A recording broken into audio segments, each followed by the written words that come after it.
They have Christianity in this world? What is this? At first I was underwhelmed with the proceedings, I have to admit, but that was quite the twist. Hey everyone, it's Wednesday, May 1st, and because you candy folk did not get the opportunity to experience this if you avoided the meat path, I am eating food, so it's unofficial mukbang yet again. This one's a lot healthier than the other, food that I had. This is sesame chicken, considerably less sodium and carbs, and it tastes good too, so let's get this started. Epilogue 5. Hey, John, time for your regular checkup. Oh, hey. Oh, hey. Pretty tepid reception from a guy who has in the past begged desperately for even a scrap of my attention. I'm glad to hear from you. It's just, I don't know, a lot's happened recently. I'm sort of numb from all of it. Me too, John. Me too. So tell me about it. What, are you my therapist now? No, I'm just a simple girl who loves the taste of your suffering. I'm so hungry out here alone in Paradox Space, John. Please nourish me with your pathetic midlife and ennui. It's not midlife ennui. I'm not even 30 yet. Come on. Also, I'm married, so yeah. Well, what does that have to do with anything? Never mind. So what's up with you? Oh, same old, same old. What are you doing right now? Oh, I'm at Harry Anderson's birthday party? Sounds important. Maybe I should let you go then. No, I mean, it's fine. I can talk for a bit. And leave Harry Anderson hanging? Wow, Egbert, you'd think an elderly man like you would know more about decorum than me, a rowdy youth. Harry Anderson is basically just a baby who doesn't understand anything. A baby, kinda like you. So who's Harry Anderson? Oh, that's me and Roxy's son. Oh, cool, he got born. Yeah, Terezi, he got born 3 years ago. It's been that long? Wow. Yeah, wow is right. Where the hell have you been? Lost. Lost how? Literally, physically lost, or metaphorically lost? Both, I guess. Terezi. Oh no, don't you dare use pitying ellipses at me, John Egbert. Taking a bite of food.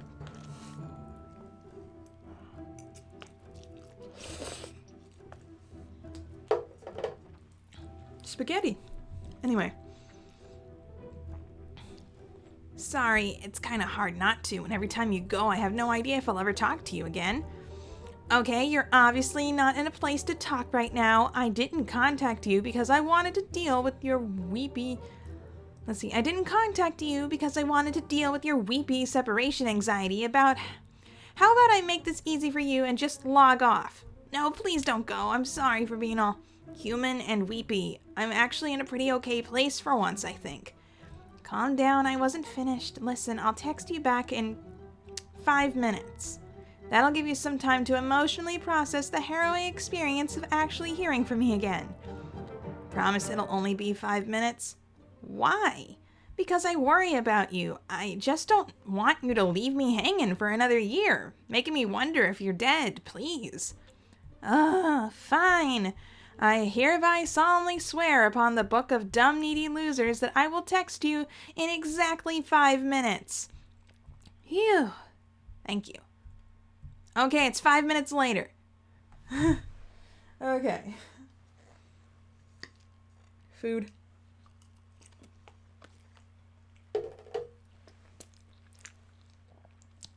Okay, it's 5 minutes later. Don't tell me another 2 sweeps have passed. Nah, it's just a couple of weeks. Oh boy, what a couple of weeks, though. You would not believe what's happening right now. Have I ever not believed what was happening when you said I wouldn't? No, but to be fair, this one is especially wild. Here, wait, let me take a picture. Ghost train. What the actual hell? It started a few days ago. The sky above the capital of the Troll Kingdom just cracked open and ghosts began raining down everywhere. Actually, now that I think about it, I guess it started 3 years ago when a dead teen version of Jade fell from the sky and crashed into the ground during a picnic. Huh. That only affected our group, though. This whole thing with the troll ghost has been a huge international incident.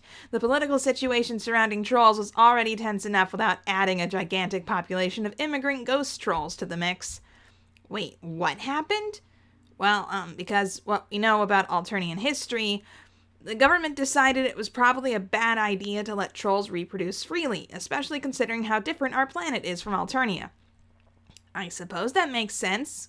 Without state-sanctioned culling, the troll population would quickly dominate the planet, and Earthsea doesn't strike me as the sort of place that would take kindly to a lot of culling. Yeah, that was part of the government's official argument. It's either this or culling, but it didn't stop there. Also, a bunch of laws have been passed that restrict the kind of jobs that trolls can have. Like, they're not allowed to serve in the government or rise past a certain rank in the military. They can't even be judges. I know, it's pretty bad here. Considering the goal is to limit the spread and influence of trolls, this seems like quite an Alternian solution. Well, Jane is sort of a key political player now. She's not in the government exactly, but she has so much money she may as well be the government. Her company can do basically whatever it wants, and it seems more and more like it wants is to make sure the politicians are saying exactly what it wants them to say. I always suspected she'd always be swayed by the Condis more than she ever let on. Yeah, I guess she was. Although, I don't know, for some reason it doesn't feel right to me. I knew a grown-up Jane version of Jane. She was my Nana. I never met her until she came back as a sprite. But when she just seemed like a kindly old grandma who liked to play pranks, not a genocide fan. Not even close. I can't even believe how fast everything deteriorated. Don't tell me everyone's just taking this lying down. Of course not. Kanai and Rose are both heavily involved in grassroots activism right now. And Karkat, he's gone completely off the grid. At first, we all assumed that the reason he ran away was because he got fed up with his horrible poly relationship, which was probably part of it, honestly. But now I keep seeing his face on all the resistance posters. I think they may have actually put him in charge. I always knew he had it in him. Yeah, Dave's heartbroken, though. Why doesn't Dave just go and join him, then? I don't know. He worries about Jade, I guess. Jade would be fine. She's the most resilient out of all of you.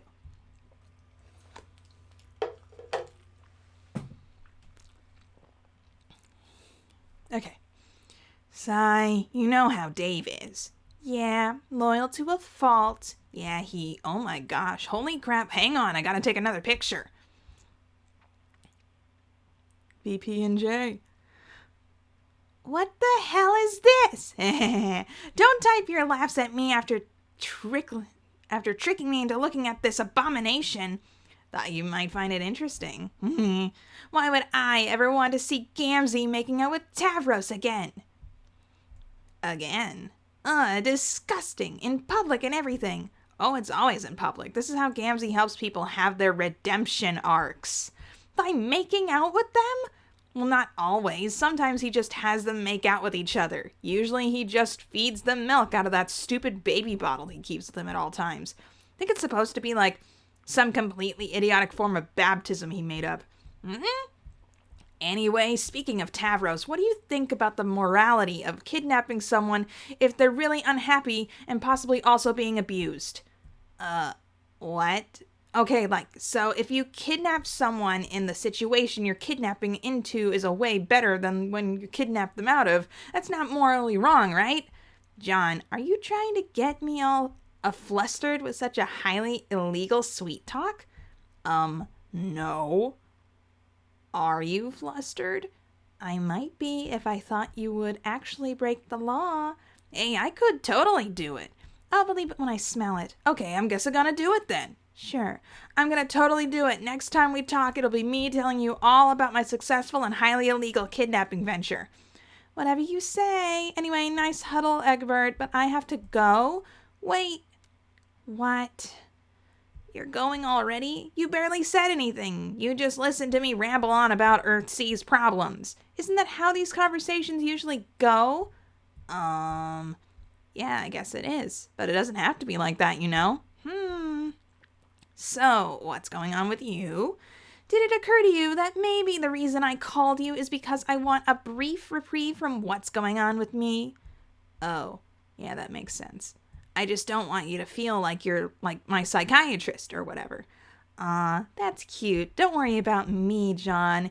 If you were bugging me, I'd just stop texting. Well, cool. If I'm not bugging you, then can I ask a favor? It's certainly within your power to ask me a favor. I can't promise to fulfill it.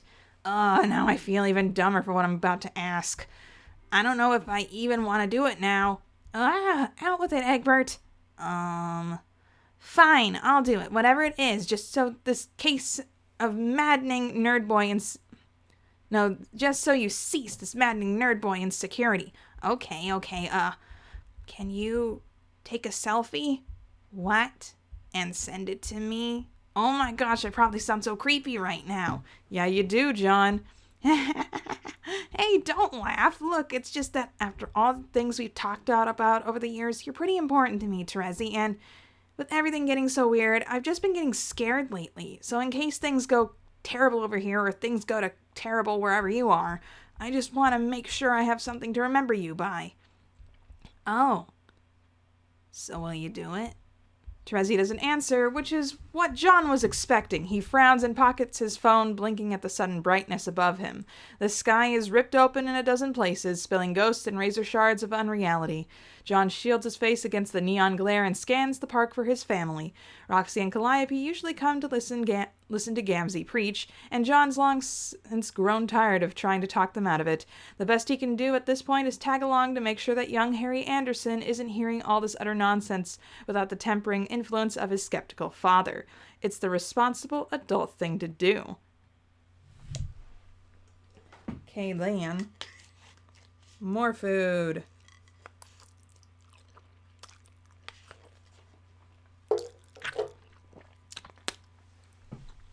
Hey then.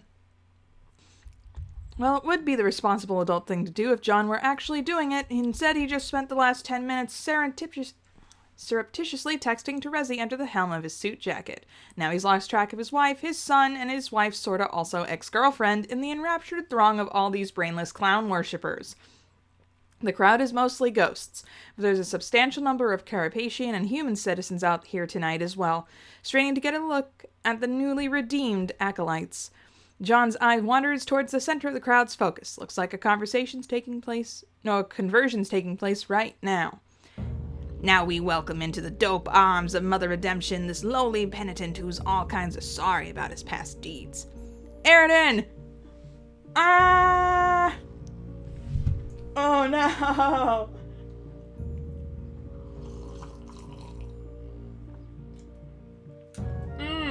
Okay. Pink lemonade. Okay. Boy. Okay. Oh, I can't. Oh, Eridan voice. Oh, jeez. Okay. Something kind of Britishy. Okay. Oh, yeah, I'm very redeemed. Pfeffery. They look like the same text color on this screen I'm looking at right now. I'm sorry, guys. Are you sure?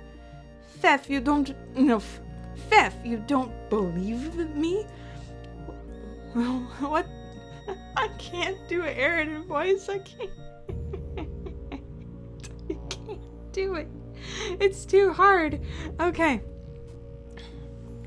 Pfeff, you don't believe me?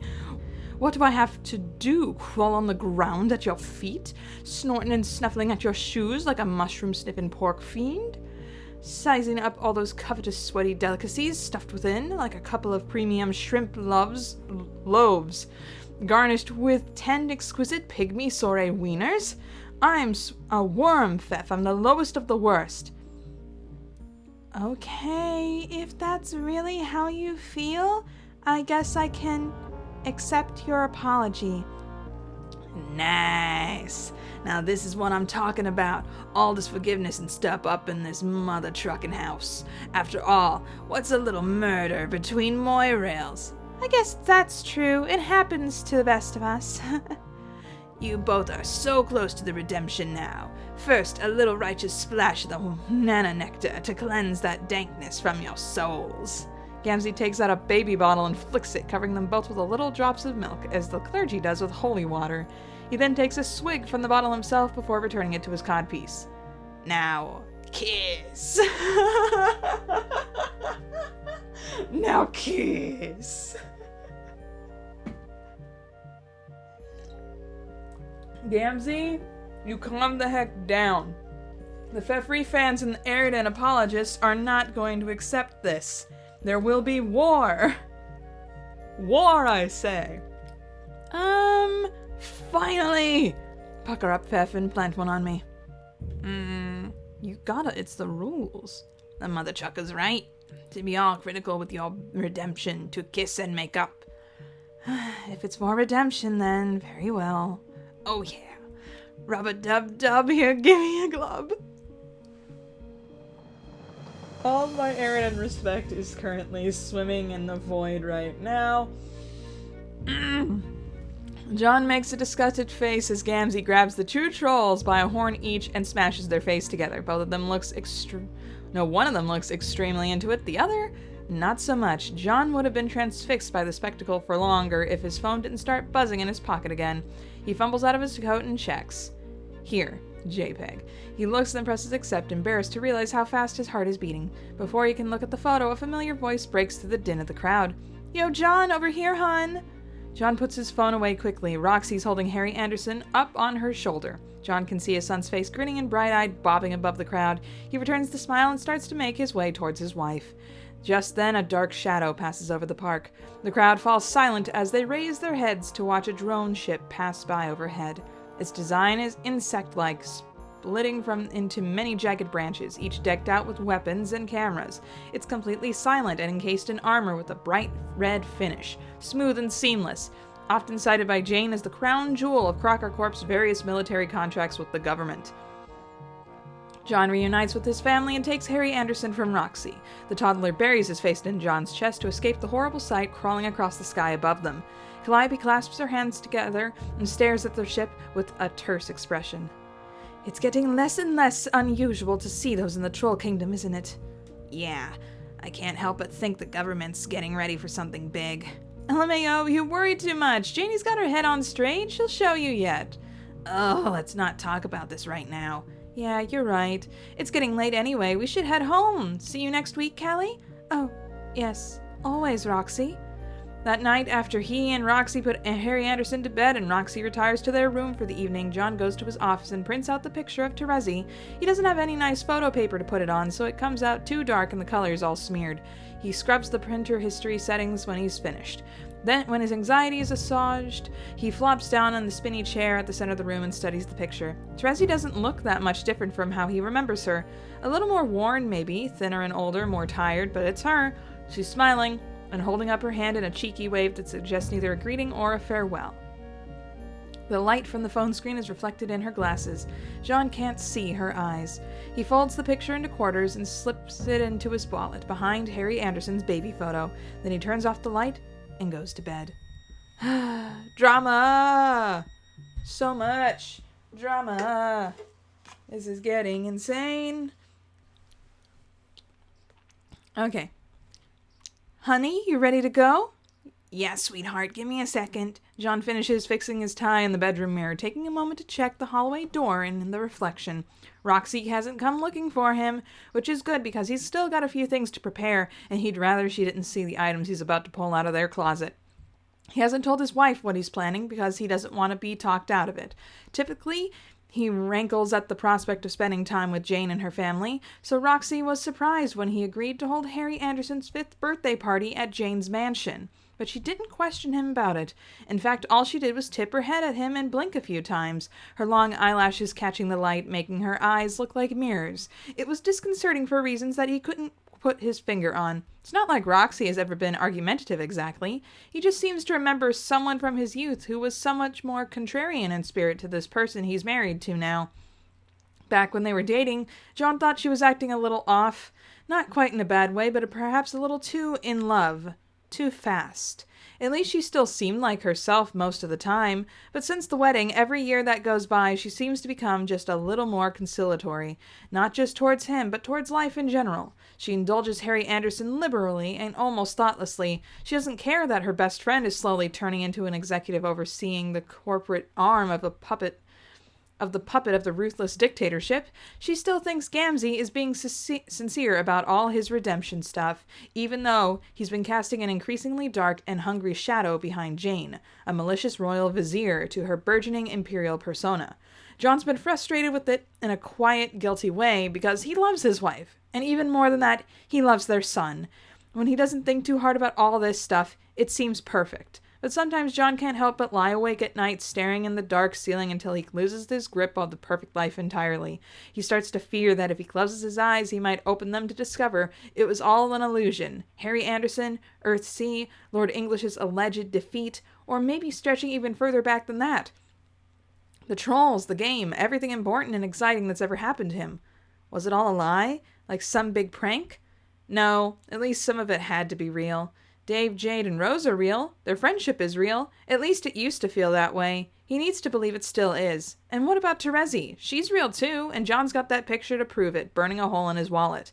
Yet he keeps it there, because at least that feels like something. It's the same feeling that makes him do subtle things to push against his wife's placid demeanor. He never quite tries to start a fight, but at this point he wouldn't mind having one either. At least it might help reassure him that she's real too. If she doesn't get upset after what he's about to pull today, then John doesn't know what he'll do. He goes to the closet and unhinges the bottom of the drawer where he keeps all of his identical blue ties. In this secret compartment are some tools. Graphene wire, a multi-tool screwdriver, molding plaster. John's so focused on finding places in his coat to hide all these things that he doesn't hear footsteps behind him. Harry Anderson talks! Ah! Oh, well, he is 5. He should be doing that. Oh, he's talking in blue, too. What color blue is that? It's like Jane's blue, but is it exact? I'm gonna have to look this up later. Dad, what are you doing? John spins around and startled. It's just his kid, though, already looking uncomfortable in his tweed jacket and knee socks. John kicks the closet door closed. He's already has everything he needs anyway. Just getting your gifts, Harry Anderson. It's your birthday, after all. But I already opened all the gifts from you and Mom. Dad, are you telling a fib?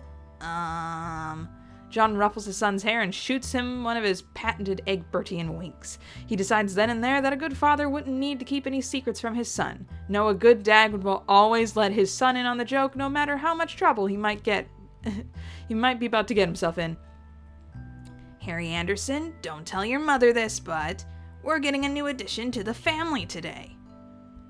It's little Tavros Crocker who opens the door to Jane's opulent mansion. He's still so short that he has to stand up on his toes to reach the doorknob.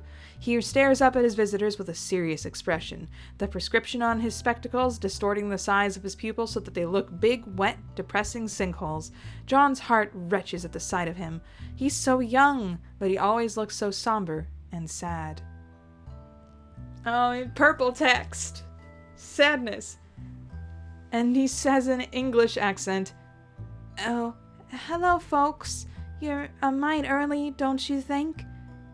Nope. Actually, Dave and Jade materialize behind them. When he is in a pressed red suit, she in a glittering space dress. They're both holding gifts wrapped in spare printer paper. Dave adjusts his sunglasses and smirks at Harry Anderson. You were exactly 30 seconds and like 68 nanoseconds early. Oh, F off, Dave. You're getting even cornier than John, and you're not even a dad. Okay, my guy Harry here seems to be enjoying my material. It's like you're a living atomic clock. Man, I love this kid. What kind of 5-year-old is into atomic clocks? Dang, every time I see him, I just want to pinch his cheeks and tell him about what things were like when I was his age and stuff. If you like kids so much, Dave, why don't you just buy one? Jade, I know what you think you were doing here. There was like smoothly inserting the idea of us one day adopting kids into the conversation, but what you actually just described is literal slavery, which is both illegal and bad. Maybe you're the one who's illegal and bad. Ever think of that? Nope, never crossed my mind. Anyway, John, Roxy, you heard the lady. Can we buy your kid? No, he's not for sale. Do you all want to come in or not? Tavros has been waiting patiently for the adults to finish talking the whole time, like he always does. He leads everyone inside with a stoic countenance more befitting a footman than the firstborn son of the planet's wealthiest family. So, where's your mom and dad? They're still, in auspicious counseling with Uncle Gamzee. Oh gosh, I'm getting terrible feelings. Uncle Gamzee. Please don't be creepy. Don't be creepy, Uncle Gamzee. Oh, woof. Woof is right. Hey, Tavros, is Vriska here? Unfortunately, Harry Anderson, Rosen, and I aren't on speaking terms with your Aunt Jane and Uncle Jake anymore. Why not? Roxy sighs loudly through her nose. She hates talking about this. 'Cause of the political situation. What's a political situation? Mother has been advising the human government that they should do their best to exclude trolls from the seats of power in all branches in public service, and because Aunts Rose and Kanaya don't like it because some of the legalization in the works could delegitimize their marriage. I have no idea what any of that means. Oh, Harry Anderson, you sweet summer child. The adults exchange confused looks. It's more than a little jarring that this 5-year-old seems to be so well educated on the intricacies of xenophobic political policy. Then again, this is Jane's son, they remind themselves. Anyway, why would you want Vriska to be here? Why ruin a nice birthday party? 'Cause she's super fun? She's not fun, she's mean. Yeah, to you, 'cause you're a wuss. Harry Anderson Egbert! Don't call other kids a wusses. Hey, what's even wrong with being a wuss? Harry, my dude, you need to unplug from toxic masculinity. From what? From what? What have you been teaching this kid? Dave, sometimes I really can't believe this is the adult you chose to become. It's actually great, isn't it? Yeah, I guess so. Dave ruffles Harry Anderson's hair. It's nice that Dave is so woke and great with kids, but that really does invite the question of why he and Jade don't have any yet. There's still something sad and wistful about Dave at the moment, as he pointedly avoids letting Jade take his hand while they're led into the game room. Jade and Dave still laugh and trade barbs with each other like old friends, but there's something disconcertingly sterile about it. John can't help but think about the last time they were all together like this in Jane's mansion, and the look on Karkat's face when he stormed out of the foyer. Everyone settles down in the game room except Tavros, who stands by the door with his arms folded behind his back as if waiting to be ordered around. Harry Anderson is opening his gifts from Jade and Dave when a door upstairs slams open so hard it rattles all the crystal glasses arranged on a nearby table. You are such an unbelievable dunce, Jake English! I can't believe that I work so hard and I have to come home to your feckless tomfoolery every day. My goodness, what gives you the right to talk to me that way? Jake's side of the conversation is too far away to hear, but Gamzee's unmistakable mush-mouthed voice floats down the hallway between the sharp edges of Jane's shrieks. And you're not even proficient in bed anymore. What is even the point of you if... Hey, calm your tits, babe. Silence, clown! Tavros stares at his feet, wearing a strained expression. It's fine. My parents are Kismasisses, after all. Jane storms downstairs. Her guests are completely silent as the sound of her heels echoes down the hall. She steps into the room, her face still twisted in rage and disgust. The moment her eyes fall over her gathered friends, however, her expression changes like someone flipping a switch. She smiles, looking cordial and perfectly pleasant, fluttering her eyelashes like there's nothing in the world more important to her than being an excellent host.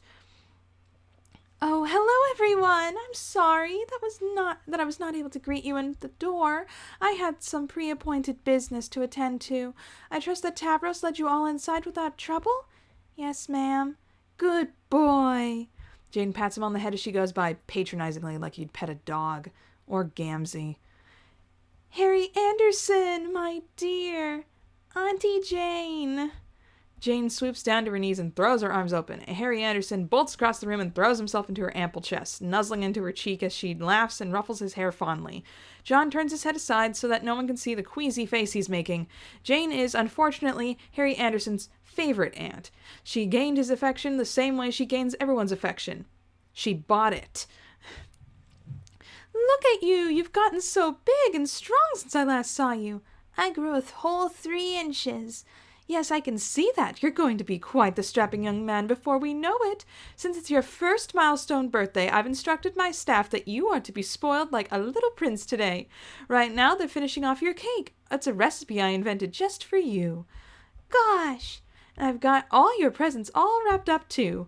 It's too big to keep in the house, however, so after cake and tea, we'll go see it in the backyard. You're the best, Auntie Jane. Oh no, Jane, please don't tell me you commissioned one of those drone thingies for my son. Jane rises to her feet, huffing. And if I did, John, what would be the problem with that? Are you saying you don't want to assure your son's safety? In troubled times such as these, one can never be too careful. Roxy, back me up here, honey. There's no way you'd be okay with that, right? Roxy fiddles with one of her earrings and casts her gaze around the room, looking at every and anything but her husband. Dave and Jade have also developed a profound interest in the patterns woven into the expensive carpet under their feet. Well, I can't say I'm comfy with it, but Janie means well, John, and it'd be rude to just refuse a gift from my bestie like that. Besides, you're just assuming she got Harry Anderson an Imperial drone. She'd never said that's what it was, did you, Jane? Jane's tight-jawed silence confirms that she did indeed have a literal instrument of government oppression crafted for their son on the momentous occasion of his 5th birthday. John has to pinch his nose and practice controlling breathing to keep himself from getting mad for real. Getting in an argument right now would totally screw up all his plans. Okay, fine. You know what? I don't care. Really? Yeah, it's whatever. I get it. Jane's just trying to show that she cares. You do know I adore little Harry Anderson. What I do care about, however, is that cake, and not eating it, I mean. Excuse me? Nothing personal, Jane. It's just that I'm not the biggest fan of cakes. Instead, I was wondering if maybe I could go visit the trophy room. You know, the one where Jake keeps all the memorabilia from that dumb show he used to be on. You mean poppin' and hoppin' pistol lockin' with Jake English? No. Or do you mean doing the Charleston with notable social figureheads, stars versus enemies in the state with your host, Jake English? That one's still running, isn't it? Unfortunately, yes. Yeah, that's definitely not the one I was talking about. Oh, you probably mean afternoon gilly-gaff amongst the common folk with your host, J. Gishy Gun McGee. No, these all sound so bad. I mean the one with Dirk. Dude. You mean the classic prime of the program, Rumble in the Pumpkin Patch? Yeah, that one. Ew, why do you want to go look at stuff from Rumble in the Pumpkin Patch? Why not? I don't know, it just seems like kind of morbid with Dirk dead and all, don't you think? Also, that show was really gross. I support Jake in whatever he does, but it was so sweaty. Yeah. I don't know, I just feel like it was an important cultural milestone, and I missed it all by being mopey and depressed for like 5 years straight. So what do you think, Tavros? Want to show me all of your dad's glory days? Tavros blinks up at John in surprise. Oh, I can take you there, John. No, that's fine. I'd like some time to get to know my nephew. Or cousin, ecto, brother. Oh my gosh, Jave, I just realized that when we get married, that'll make John and Rose siblings-in-law. Which is funny, since I guess John is technically already your father-in-law. Yep, that's totally what our friend group needs. To be even more incestuous. What does incestuous mean? It means that everyone's really good friends, Harry Anderson. Just a dumb fancy word for BFFs. It's a big, hard word for grown-ups, though, so feel free to unknow it now, sweetie. Oh, yeah. That's totally it. Hey, Tavros, let's go, buddy. John sets a hand on Tavros' back and pushes him out the room. When they head upstairs together, far enough away from the party, Tavros wrenches his hands together and asks, Uncle John, What's the real reason we're up here? Oh, I can see that you're getting uncomfortable. You don't like being around big crowds like that, do you? But you don't like being alone either? Well, not in this house, at least. I wouldn't want to be alone in here either. It's not a very nice place to live, is it? I'm not sure what you mean, Uncle John. Here, come with me. John grabs Tavros by his chubby wrist and begins dragging him around a corner from one featureless white hall to the other. This isn't the right way. I know. No, I know. Hey, Tavros, why don't we just go to your room for a minute? Oh? This is turning into creepy uncle territory, but I didn't expect it to come from John. Anyway, I know that's not the intent, but it's coming off that way. Tavros tugs on John's hand and leads him back up a few steps. With his free hand, he pushes the door open, revealing a large, tidy bedroom. 4-poster bed, perfectly arranged bookshelf, not a single toy out of place or on the floor. The room obviously belongs to a 5-year-old, judging by the colorful wallpaper and irrelevant clown-themed bed sheets, but there's nothing in it to suggest individualized expression of a developing personality. Tavros sighs, his facial expression unchanging. He looks resigned to life in general, as well as whatever it is he's expecting from this particular situation. Wait, what is he expecting from this situation?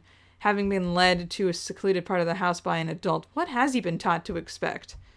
Tavros, is everything okay? Yes, Uncle John. Why do you ask? You just seem, I don't know, sad. I feel okay. It is a happy day after all. It's Harry Anderson's birthday. There's a good reason to be happy. Yeah, but what about you? Are you actually happy about it? About everything going on here? I suppose. My mother tends to get displeased when I'm unhappy, so... John walks a little further into the room, inspecting the surroundings. He can hardly find a single fault, not a wrinkle in the sheets, nor a... John looks down. He takes a step back to set his foot on the part of the floor he just stepped on. He lifts it again, with some tacky resistance tugging at the sole of his shoe. The floor is sticky here, like the floor of a movie theater. He bends down to touch it, gives it a sniff, just as he thought. Fago. Tavros. Does Gamzee ever come into your room? Possibly. He so often is found to be in so many places. John glances under the bed and sees it, a half-finished bottle of Fago. Isn't that his Fago there? Oh, my. No, please, Uncle John, don't tell my mother. Tell her what? The Fago's mine. My uncle gives it to me sometimes. My mother strictly forbids it, of course. John nervously ponders this response and everything about the boy's life it could be implying. He takes a deep breath and becomes very serious. He places a hand on Tavros' shoulder and looks him directly in the eye. Tavros, listen to me. Are you getting bad touched by your Uncle Gamzee? Tavros seems taken aback by the thought, then appears thoughtful. Oh, no? But yes, I can gather how you might draw that conclusion.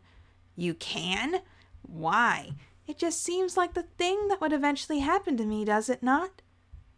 Look of sadness washes over John's face, the sadness deeper than either kind he could summon from the previous 2 funerals he's attended. What would make you say that? Well, I think, for the same reason that led you yourself to wonder, Uncle John, he is a very, very bad clown uncle. But I think I'm not allowed to say or think such a thing. Why not? 'Cause Uncle Gamzee has undertaken his redemption arc. With a spirit of great sincerity, I've been told. So the truth is, no matter how I may feel about him, Mother tells me that he's not actually bad, and therefore everything he does cannot truly be considered bad either. Otherwise, we're not respecting his repentance, or the others he has saved. Tavros sighs. John makes no effort to disguise his look of grave disapproval and sorrow. I don't want you to worry too much, though. His occasional sojourns in my room are not of any especially ill intent, I don't think. He's told me in confidence that his intention is to train me. Train you? Yes, in matters of combat, philosophy, life, love. No! Get him out of there! Get him out of there! We are not having this discussion right now. Ixnay. I suppose it's to behave the way a mentor does as he sees it. Anger wells up at John anew. He gets to his feet in a flurry, a literal one. A gust of wind whisks through the room, clattering open the closet door and rustling a perfectly arranged stack of papers off the desk. They flutter through the room like dead leaves caught in the autumn storm. Soon the room is howling with the sustained winds. That's it, Tavros. Start packing right now. Packing? Yeah, one bag with some of your clothes, your favorite toys, and books. What kind of that kind of thing. I don't understand. Tavros, I have to get you out of here. Now. What? I'm gonna take you away so you can live with me, Harry Anderson, and your Aunt Roxy. You wouldn't have to live here anymore. No more being alone all the time. No more weird troll maids or listening to your parents fight. And no more Uncle Gamzee. That does sound jolly good, Uncle John. Then what are we waiting for? Start packing. Well, I would, except we can't go out without tripping the security. Mother is taking great precautions to make sure I never... Don't worry, kid, I came prepared. John produces his screwdriver and a length of wire from the inside pocket of his suit jacket. We're leaving through the window, one way or another.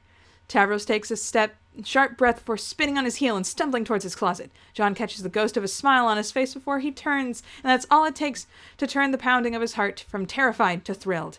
Yes, what he's about to do will probably send shockwaves through their already fragmented friend group, but Jane's the one who started it. She brought this on herself.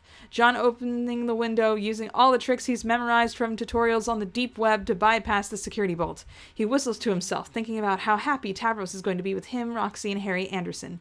Jane barely even seems to like the kid, but Jake does. Jake loves him, even though he was totally trapped into this unhappy relationship because of the pregnancy. So it seems to John the only way to save Jake from this unspeakable prison is to subtract the only thing he cares about. Roxy will be mad at first, but John is certain that she'll what? Acquiesce? Isn't that what he wants? He considers with a sense of guilt how exhilarating it would be if she finally fought him on something. John starts laughing to himself and the window pops open suddenly. No alarm goes off. The deep web was right. I got a bad feeling, because I think Jane's in control of the internet, isn't she? I'm not remembering which timeline I'm reading now, where I learned that from. Anyway. Fresh summer air rises in and fills John's lungs. His head swims with the giddy high feeling of being on the verge of getting away with something. Wow, is this why people commit crimes? Feels so good. He can't wait to tell Terezi that he's done something so bold and illegal. He starts laughing louder. Tavros is laughing too, quiet and cautious at first, but picking up steam as he begins to taste the sort of freedom he'd never allowed himself to imagine. John turns, shocked to see Jade standing in the bedroom doorway. She looks like a shadow with her dark hair hiding her face. John can't tell what kind of expression she's making under there. She speaks softly. John, what are you doing? Nothing. It's just fixing this broken window is all. She twitches her dog ears and raises her face. Her mouth is a neutral line, but her eyes are burning furiously. I heard everything.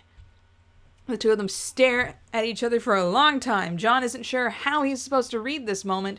He used to know Jade better than he knew anyone, but in recent years, she's passed him by, just like the rest of the world. Tavros is cowering in his closet, fiddling with the strap of his backpack. So what are you going to do? Tell Jane? Jane flinches like she's been hit. She flick of her tail, breaks eye contact. John, I wouldn't do that to you. You'd probably end up on Jake's stupid John, I wouldn't do that to you. You'd probably end up on Jake's stupid execution dance-off show. Then are you gonna help me? She shakes her head. I can't do that either. You know that this is just going to make everything worse, right?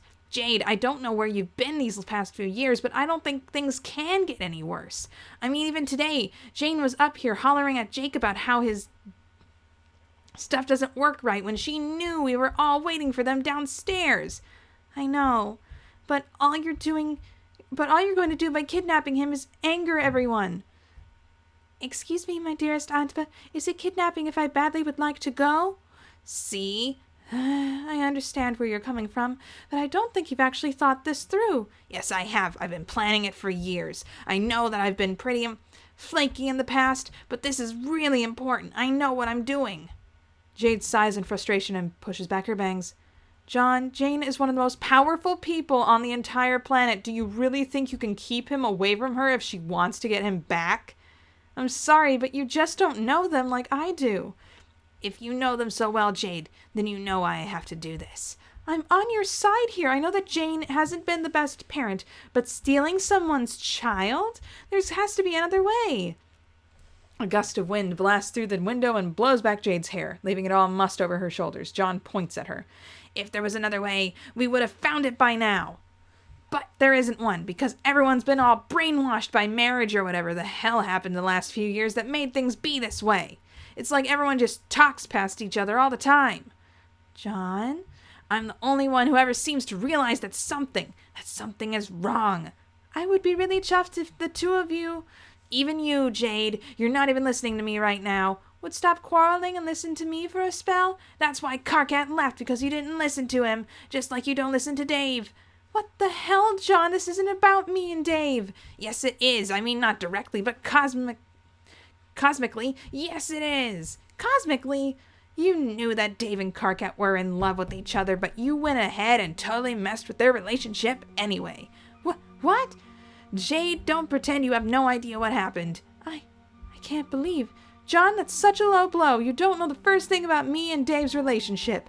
I know more than you think I do. I know that you pressured them into that whole relationship. I know that they both hated it and only went along with it because they care about you and felt obligated. And Jade, I love you, but honestly, how does that make you any different from Jane? I'm nothing like her. Well, you're nothing like the Jade I used to know either.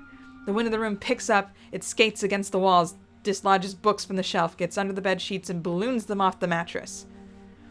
The Jade I used to know was caring and selfless. All you ever wanted was for your friends to be safe. You weren't this selfish.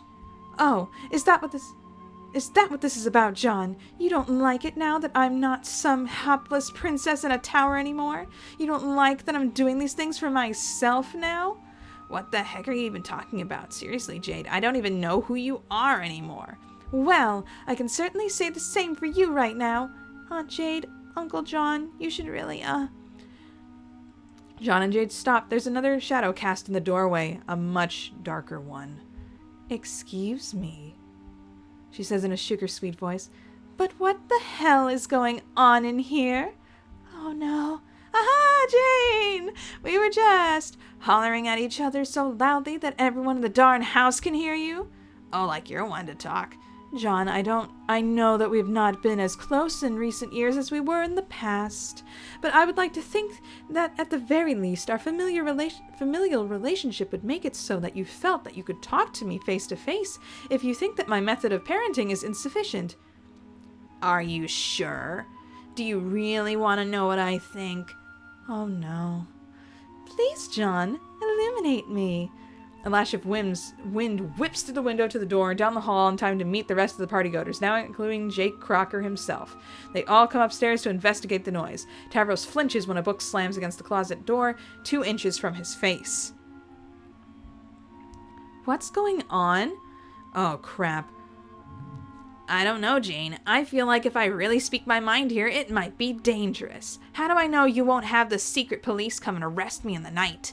Excuse me? That's where all this is all going, right? Your whole thing with the trolls? If you have something to say, John, then say it plainly, John. No, I said John too many times. Dang it. Fine. I don't think that you have bad intentions to start out with, Jane. In fact, I think you were probably honestly thought that you were doing what was best for the world. You always been a perfectionist, right? But over the last few years, you morphed into a complete control freak. And it all started with your relationship with Jake. You forced him into a relationship when Dirk's corpse wasn't even cold. I would like to point out, I'm sorry, but you're calling me a control freak? Dirk was the control freak. After he died, I distinctly remember loosening up, in fact. I let go. I was actually relieved to hear he died. Janie? What?